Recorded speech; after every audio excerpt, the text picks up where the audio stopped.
أعوذ بالله من الشيطان الرجيم بسم الله الرحمن الرحيم رب اشرح لي صدري ويسر لي أمري واحلل عقدة من لساني यफ़क़हू क़ौली।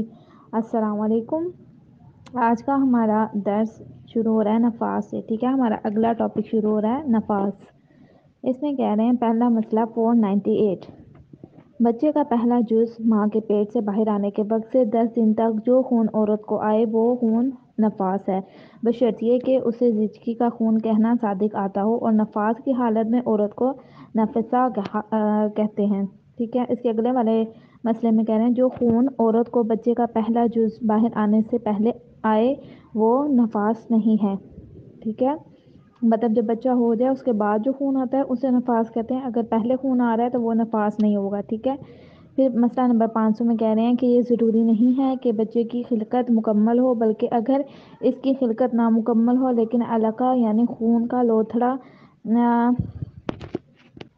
मज़गा यानी गोश्त का टुकड़ा होने की हालत से गुजर चुका हो और फिर गिर जाए तो फिर जो खून 10 दिन तक आएगा उसे खून नफास कहते हैं।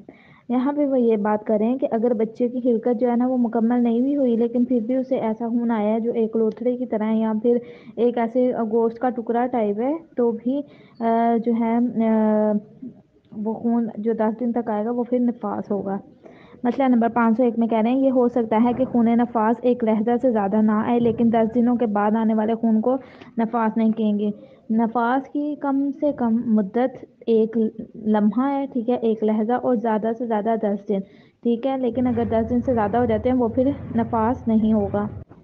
कह रहे हैं अगर किसी औरत को शक हो के इस्कात हुआ है या नहीं, तो जो इस्कात हुआ वो बच्चा था या नहीं, तो इसके लिए तहकीक करना ज़रूरी नहीं, और जो खून आए जो खून इसे आए वो शरअन नफास नहीं है। ठीक है, क्योंकि उसे शक हो रहा है कि पता नहीं बच्चा था या नहीं था और सिक तो हो गया, तो फिर उसके लिए वो कह रहे हैं कि आपको तहकीक करने की ज़रूरत नहीं है, आप इसे नफास नहीं समझेंगे। ठीक है, फिर मसला नंबर 503 में कह रहे हैं जो कुछ हाइज पर वाजिब है वो नफसा पर भी वाजिब है, और एहतियात वाजिब की बिना पर मस्जिद में ठहरना या मस्जिद में दाखिल होना, जबकि अबूर ना करना हो, या मस्जिद हराम या मस्जिद नबवी में दाखिल होना चाहे अबूर करने के लिए हो, कुरान की वाजिब